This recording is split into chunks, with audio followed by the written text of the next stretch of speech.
में कोई नई व्यवस्था की जा रही हो जिसके लिए पहले के प्रावधान को हटाया जा रहा हो, तो इस प्रकार के विधेयक को क्या कहा जाता है? संविधान संशोधन विधेयक। संविधान संशोधन विधेयक केवल संसद में लाया जा सकता है, राज्य विधानसभा में नहीं लाया जा सकता। कुछ लोग सो रहे हैं, मेरी नज़रें बहुत तेज है, दूर तक चली जाती है। हाँ, तो इसलिए कृपया आप लोगों से रिक्वेस्ट है कि थोड़ा सा क्लास में जो है जागरूक रहिए। न जान चाहते हुए भी जो लोग सोते हैं वहाँ तक मैं पहुँच जाता हूँ। हाँ, तो इसलिए मैं कह रहा हूँ कि थोड़ा सा सुनने का भी। तो हमने कहा कि संविधान संशोधन विधेयक का ऑब्जेक्टिव होता है संविधान में संशोधन का।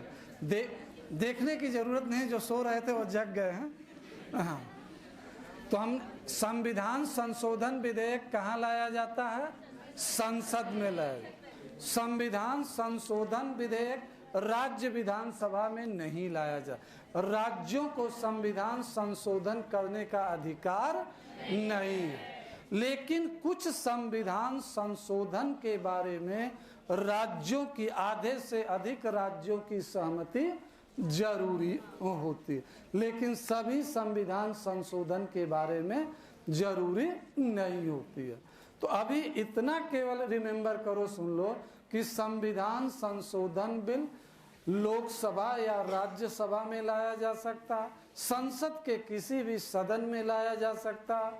राज्यों को संविधान संशोधन करने का अधिकार अंबेडकर साहब ने नहीं दिया। नहीं तो अब तक कितने संविधान संशोधन राज्य सरकारों द्वारा कर दिया जाता, इससे समस्या होती।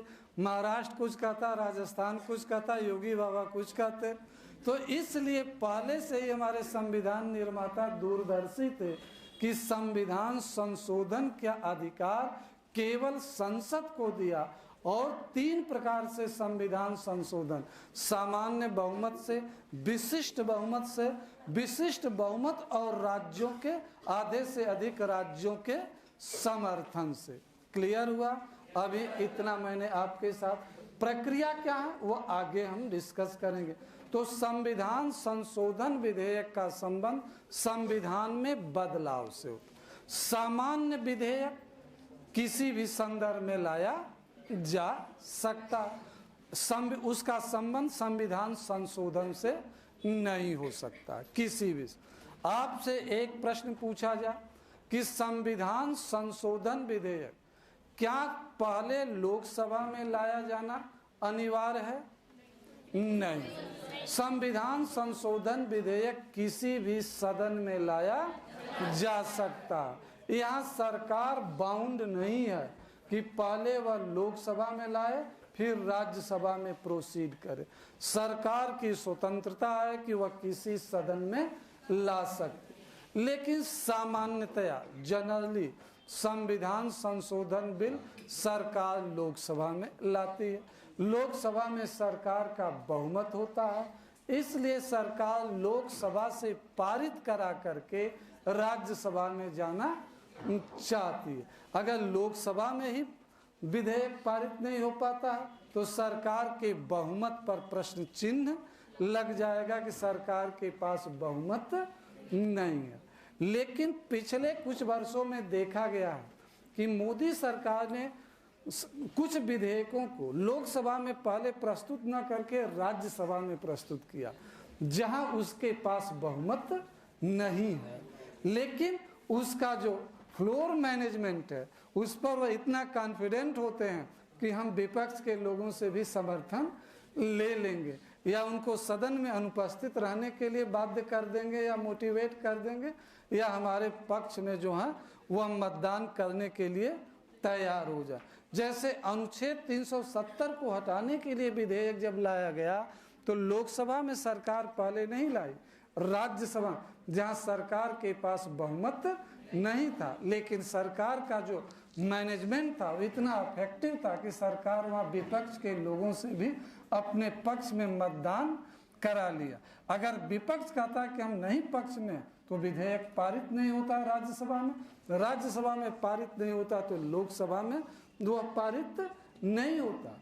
लेकिन राज्यसभा में पारित हो गया। जब सामान्य विधेयक एक सदन में पारित हो जाता, दूसरे सदन में पारित नहीं हो पाता, तो सरकार के सामने एक विकल्प होता है कि वह ज्वाइंट पार्लियामेंट का सेशन बुला सकती है, लोकसभा और राज्यसभा का ज्वाइंट सेशन रिकॉल कर सकती है, राष्ट्रपति से अनुरोध कर सकती है कि पार्लियामेंट का ज्वाइंट सेशन आप बुलाइए।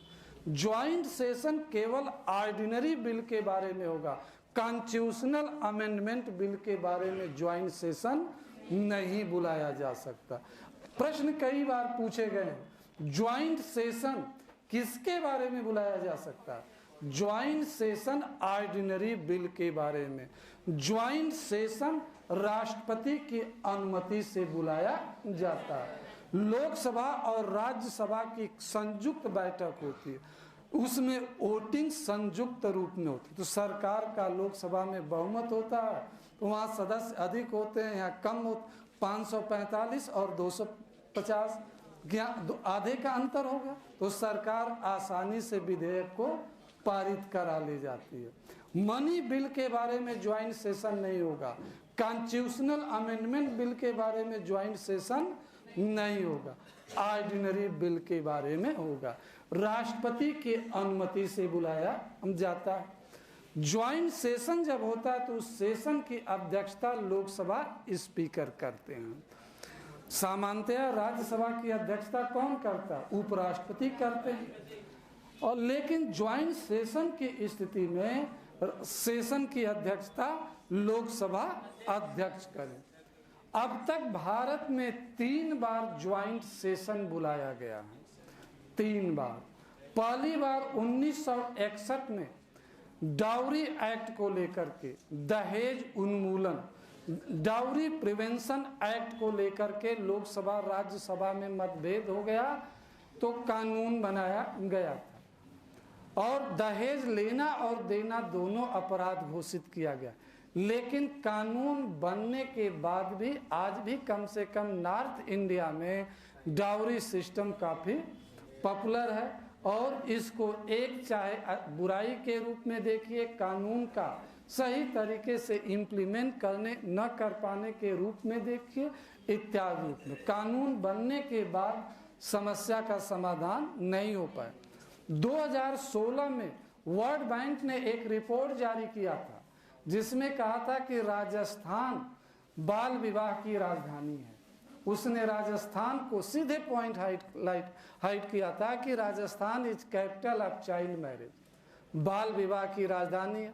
सबसे अधिक बाल विवाह भारत के 3 राज्यों में होते हैं, पश्चिम बंगाल, उड़ीसा और राजस्थान में होता है।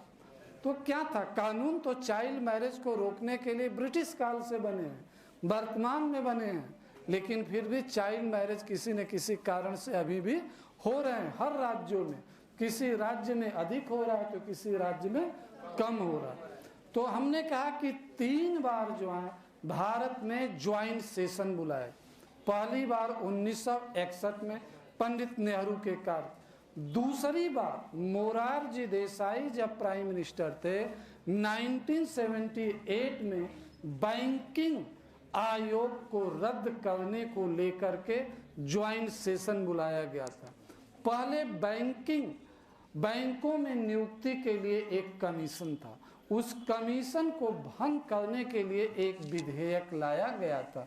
वह कमीशन ब्रिटिश काल से ही चला आ रहा था, तो उस कमीशन को भंग न किया जाए, मतभेद उत्पन्न हो गया था, तो ज्वाइंट सेशन लाया गया।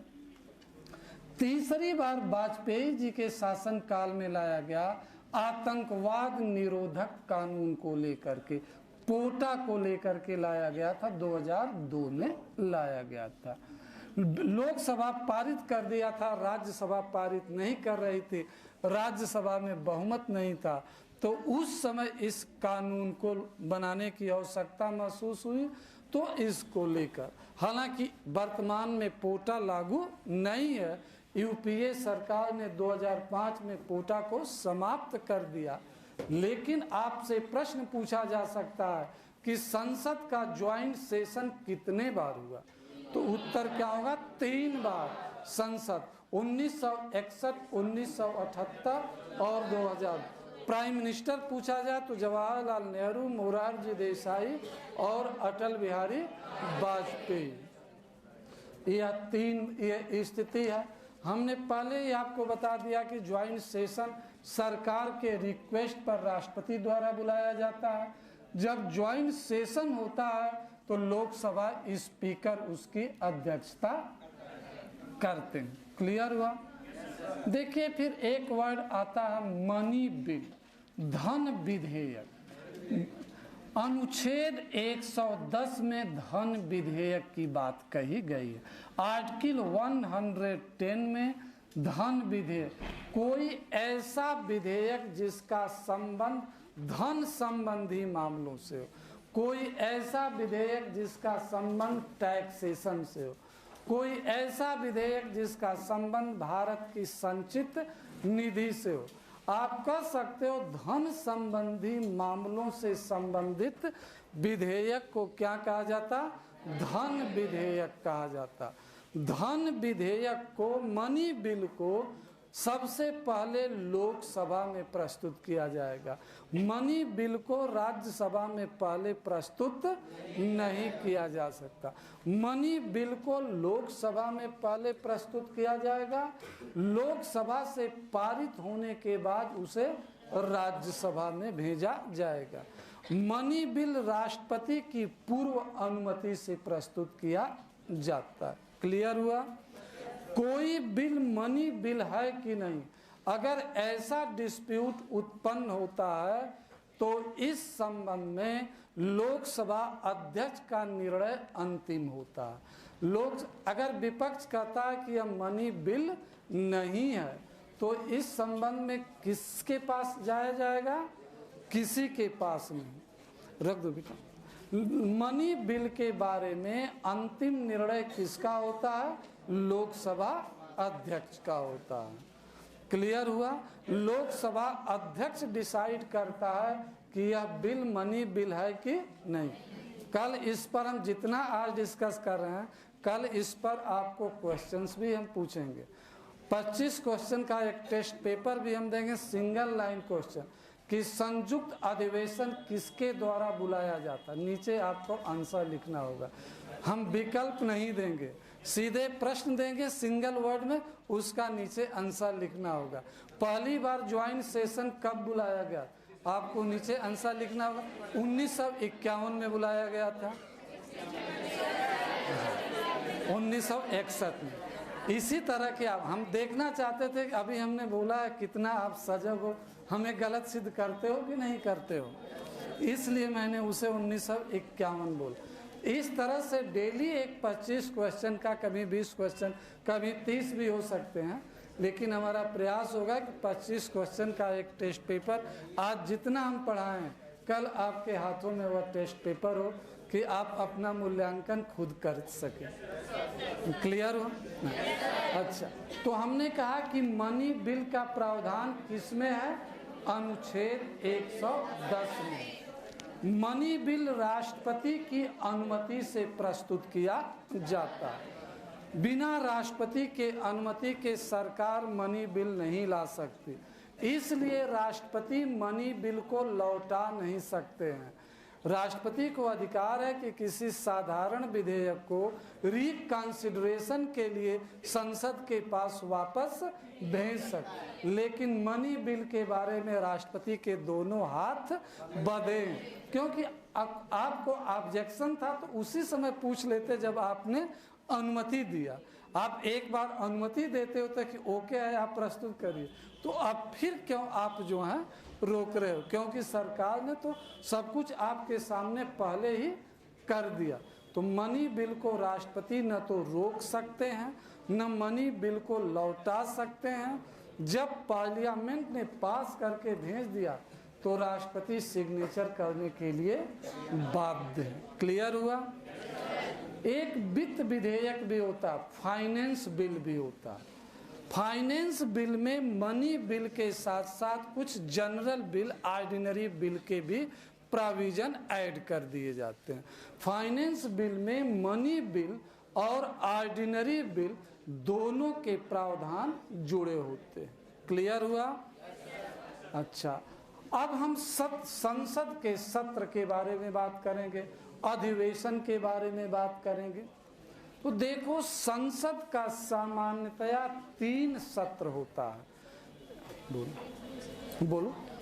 आपने बताया कि पहले जो आपने बताया वो federal government, union government, federal और यूनियन में क्या डिफरेंस है? बैठ जाओ, हम बता देते हैं इसको। इनका प्रश्न है कि फेडरल और यूनियन में क्या अंतर होता है। अभी हम इसके बाद अधिवेशन डिस्कस करने के बाद इस पर हम कर लेंगे।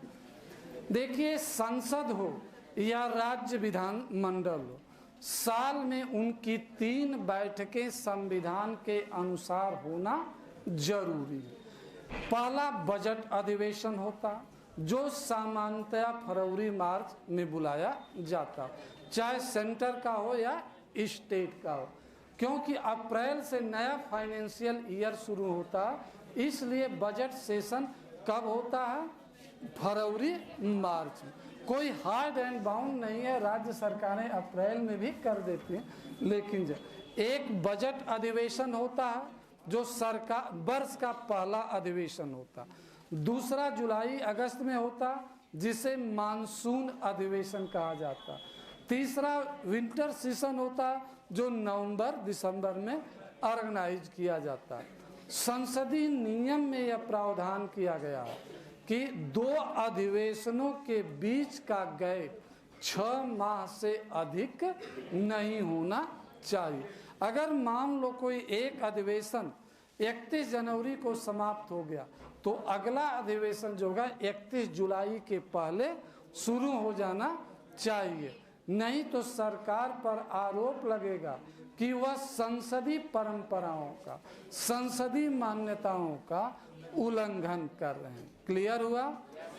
तो अधिवेशन 3 होते हैं, बजट अधिवेशन, मानसून अधिवेशन, शीतकालीन अधिवेशन। इतना तो क्लियर है, यहाँ पर हमने कुछ कंसेप्ट नहीं। अब 3 शब्द यूज होता है, स्थगन, एडजर्न। देखते हो संसद की बैठक बीच बीच में चलती रहती है, शोर शराबा होता, बैठक 1 घंटे के लिए, 2 घंटे के लिए, 2 दिन के लिए पोस्टपोन कर दी जाती है, इसे स्थगन कहा जाता, एडजर्न कहा जाता। जब किसी भी सदन की बैठक कुछ घंटों के लिए, कुछ दिन के लिए स्थगित कर दी जाती है तो इसे क्या कहा जाता? स्थगन कहा जाता है। एडजर्न्ड कहा जाता है कि बैठक को पोस्टपोन कर दिया गया। बैठक स्थगित होती है, अधिवेशन समाप्त नहीं होता। आपसे पूछा जा क्या बैठक के सत्र के स्थगन से क्या सत्र का अधिवेशन समाप्त होगा? आपका उत्तर होना चाहिए नहीं। आज की बैठक पोस्टपोन के कभी 2 बजे तक के लिए होती है, कभी 2 दिन के लिए भी कर देती है। संसद में जब माहौल खराब हो जाता, शोर शराबा अधिक होने लगता, तो जो चेयरपर्सन होता बैठक को कुछ समय के लिए पोस्टपोन कर देता कि बाद में संसद सदस्य थोड़ा कूल माइंड से आए और संसद में विभिन्न विषयों पर विचार किया जा सके। क्लियर हुआ इतना? दूसरा होता है संसद के सत्र का सत्रावसान, प्रोप्रोगेशन। इसका मतलब होता है जैसे बजट अधिवेशन चल रहा है, बजट अधिवेशन की राष्ट्रपति द्वारा समाप्त कर दिया गया, कहा गया कि यह अधिवेशन अब समाप्त हो गया, तो इसे सत्रावसान कहा जाएगा, प्रोगेशन कहा जाता कि यह बजट का यह अधिवेशन समाप्त हो गया।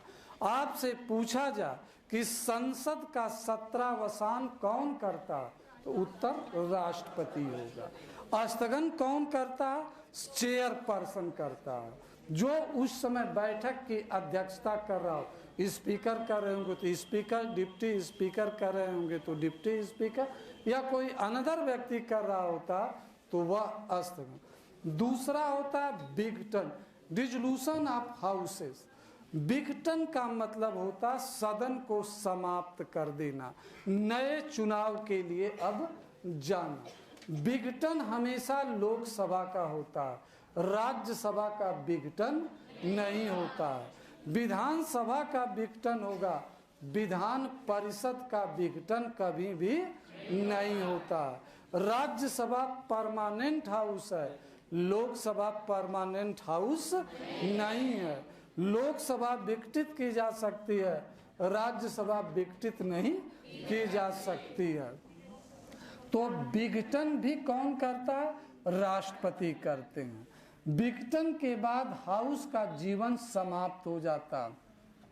जैसे वर्तमान में लोकसभा का चुनाव सन्निकट है, राष्ट्रपति चाहें तो इस लोकसभा को विघटित कर सकते, लेकिन राष्ट्रपति अपने मन से विघटित करने का अधिकार नहीं, जब तक कि उन्हें सरकार के तरफ से सिफारिश नहीं जाती है या नया लोकसभा चुनाव संपन्न नहीं हो गया हो और चुनाव आयोग उनके नए सदस्यों की सूची सौंप न दिया हो, तब तक लोकसभा विघटित नहीं की जा सकती। कभी कभी होता है लोकसभा को विघटित करके भी चुनाव कराए, कभी बिना विघटित किए ही चुनाव कराए। जैसे